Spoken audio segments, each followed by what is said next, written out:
सुप्रभात। मैं हूं जगेंद्र राणा। विषय चिंतन से पतन, यह हमारी आज की आध्यात्मिक चर्चा का विषय। विषय चिंतन से पतन। विषयों का चिंतन करने वाले मनुष्य की उन विषयों में आसक्ति पैदा हो जाती है। आसक्ति से कामना पैदा होती है, कामना से क्रोध पैदा होता है, क्रोध होने पर मूढ़ भाव हो जाता है, मूढ़ भाव से स्मृति भ्रष्ट हो जाती है, स्मृति भ्रष्ट होने पर बुद्धि का नाश हो जाता है, बुद्धि का नाश होने पर मनुष्य का पतन हो जाता है। देखिए कितना सिस्टमैटिक है, कितना विधिवत है ये कि विषय चिंतन से पतन होना ही होना है। विषयों का चिंतन करने वाले मनुष्य की उन विषयों में आसक्ति होगी, आसक्ति से कामना होगी, कामना से क्रोध होगा, क्रोध से मूढ़ भाव होगा, मूढ़ भाव से स्मृति भ्रष्ट होगी, स्मृति भ्रष्ट होने पर बुद्धि का नाश होगा और बुद्धि का नाश होने पर मनुष्य का पतन होगा। तो भगवान की प्राप्ति किसी साधन विशेष से नहीं होती। कारण के ध्यानादि साधन शरीर, मन, बुद्धि, इंद्रियों के आश्रय से होते हैं। शरीर, मन, बुद्धि, इंद्रियां आदि जड़ हैं। जड़ पदार्थों के द्वारा चिन्मय भगवान खरीदे नहीं जा सकते, क्योंकि प्रकृति के संपूर्ण जड़ पदार्थ मिलकर भी चिन्मय परमात्मा के समान कभी नहीं हो सकते। तो सांसारिक पदार्थ कर्म या पुरुषार्थ करने से ही प्राप्त होते हैं। अतः साधक भगवान की प्राप्ति को भी कर्मों से ही होने वाली मान लेता है। इसलिए भगवत प्राप्ति के संबंध में भी वह यही सोचता है कि मेरे द्वारा किए जाने वाले साधन से ही भगवत प्राप्ति होगी। मनु शत्रुपा पार्वती आदि को तपस्या, व्रत आदि से ही अपने इष्ट की प्राप्ति हुई। इतिहास पुराण आदि में इस प्रकार की कथाएं पढ़ने सुनने से साधक के अंतःकरण में ऐसी छाप पड़ जाती है कि साधन, व्रत, तपस्या आदि के द्वारा ही भगवान मिलते हैं और उसकी धारणा कर्म से दृढ़ होती रहती है, परंतु साधन से ही भगवान मिलते हों ऐसी बात वस्तुतः है ही नहीं। तपस्या, व्रत आदि साधनों से जहाँ भगवान की प्राप्ति हुई दिखती है, वहाँ भी वह जड़ यानी शरीर, इंद्रियां, संसार आदि के साथ माने हुए संबंध का सर्वथा विच्छेद होने से हुई है, ना कि साधनों से। तो साधन अभ्यास की सार्थकता और असाधन जड़ संसार या शरीर के साथ माने हुए संबंध का त्याग करने में ही है। तो भगवान तो सबको सदा सर्वथा स्वतः ही प्राप्त हैं ही, किंतु जड़ के साथ माने हुए संबंध की सर्वथा त्याग होने पर ही उनकी प्रत्यक्ष अनुभूति होती है। इसलिए भगवत प्राप्ति जड़ता के द्वारा नहीं, अपितु जड़ता के त्याग यानी संबंध विच्छेद से होती है। तो जो साधक अपने साधन के बल से भगवत प्राप्ति मानते हैं वे बड़ी भूल में हैं। साधन भजन की सार्थकता तो केवल जड़ता का त्याग करने में ही है। इस रहस्य को न समझकर साधन में ही ममता करने और उसी का आश्रय पकड़े रहने से साधक का जड़ के साथ संबंध बना रहता है। जब तक हृदय में जड़ता यानी शरीर व संसार का कुछ भी आदर शेष है, तब तक भगवत अनुभूति कठिन है। इसलिए साधक को चाहिए कि वह साधन भजन की सहायता से जड़ता के साथ सर्वदा संबंध विच्छेद कर ले। एकमात्र भगवत प्राप्ति के उद्देश्य से किए जाने वाले साधन से जड़ता का संबंध आसानी से छूट जाता है।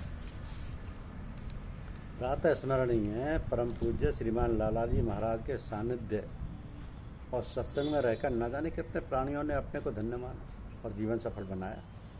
उनका वंश और उनकी शिष्य परंपरा दोनों बड़े ही उत्तम प्रकार से महात्मा जी के कार्य का संचालन और संपादन कर रहे हैं। इस सबको देखकर सुनकर बड़ी प्रसन्नता होती है। केवल अपने देश भारत में ही नहीं, अपितु विदेशों में भी खूब प्रचार प्रसार हो रहा है और निरंतर बढ़ रहा है।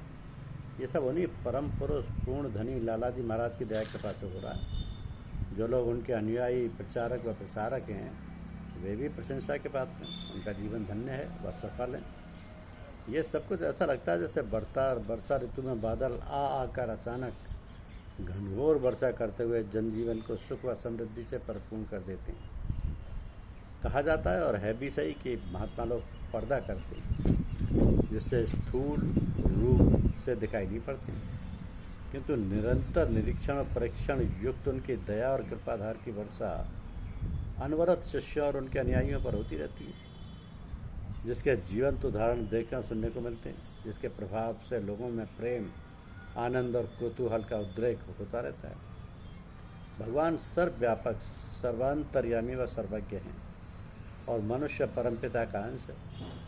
जिन लोगों ने अपने जीवन को उनके चरणों में उनके आदेशों के अनुसार प्रेम परिपूरित वचनों को तन मन धन से पालन करने में अपने आप को न्यौछावर कर दिया है, ऐसे भक्तों में, महात्माओं में परमात्मा के वे सभी गुण प्रकट हो जाते हैं।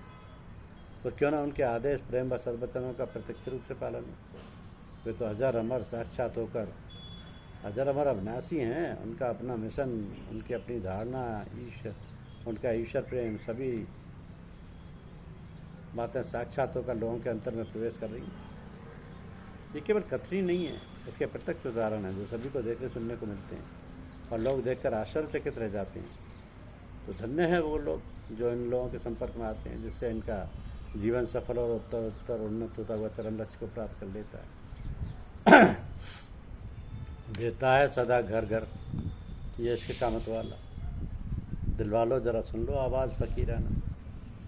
ये वक्त गनीमत है फिर मुफ्त ना आएगा, पछताएगा तो आकर सुन यही अफसाना। तो भाइयों, जैसे लग लिपट कर सांसारिक घर गृहस्थी के काम करते हो, इस पूजा पाठ और सत्संग को भी अपने दैनिक जीवनचर्या में शामिल करके अपने अपने जीवन को धन्य बना लो। इस प्रकार घर में, पड़ोस में, सगे संबंधियों में भी इसकी खुशबू फैला दो, जिससे ये सभी सगे संबंधी लोग भी सथा भवसागर से पार हो जाएंगे।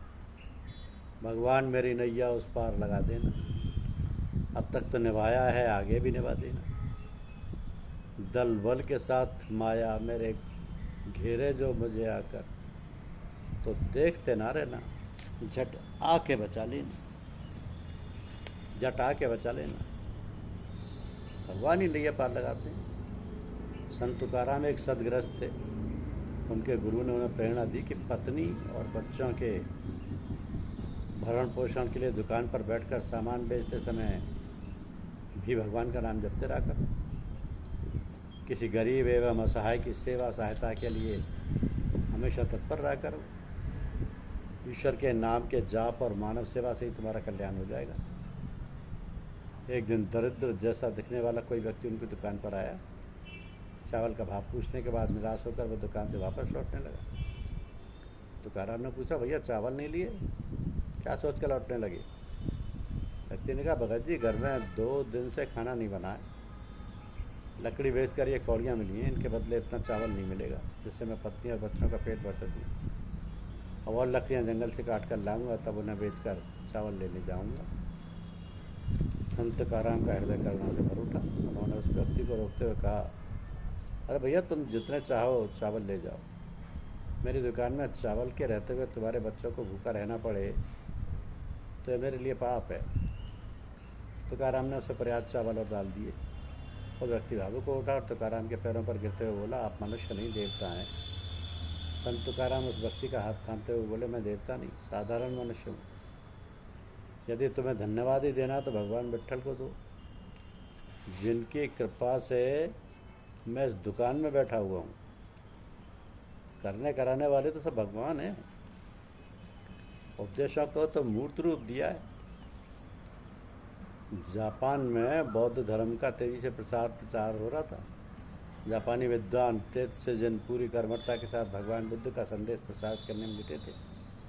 तो संत तेत्सुजिन ने बौद्ध धर्मसूत्रों तथा भगवान बुद्ध की शिक्षाओं को जापानी भाषा में अनुवाद कराया। उनके प्रकाशन के लिए धन इकट्ठा भी कर लिया। अचानक जापान के एक हिस्से में बाढ़ आ गई। नदी तट के लोग पानी से घिर गए। संत तेत्सुजिन ने ग्रंथ प्रकाशन के लिए एकत्रित धन बाढ़ पीड़ितों को प्राण बचाने हेतु खर्च कर डाले। उन्होंने ग्रंथ प्रकाशित कराने के लिए पुनः धन इकट्ठा किया। 5 वर्ष तक धन एकत्रित किया जाता रहा। एक बार फिर अचानक गंभीर बीमारी फैल गई। उसने महामारी का रूप ले लिया। संत ने करोड़ धन को रोगियों के इलाज में खर्च कर दिया। तीसरी बार जब धन संग्रह के लिए बैठक की गई तो एक सहयोगी ने प्रश्न किया कि जब हमने बौद्ध ग्रंथों के लिए धन इकट्ठा किया था तो आपने उसे किसी अन्य कार्य में क्यों खर्च कर दिया? तो भिक्षु तेत्सुजिन ने जवाब दिया, भगवान बुद्ध के उपदेश का एक ही सार है, सेवा सहायता सर्वोपरि धर्म है। हमने ग्रंथों के प्रकाशन की जगह भगवान बुद्ध के विचारों के अनुपालन में धन लगाकर उनके उपदेशों को सार्थक किया। यदि बाढ़ या महामारी में तमाम लोग मर जाते तो ग्रंथों को कौन पढ़ता। धन्यवाद।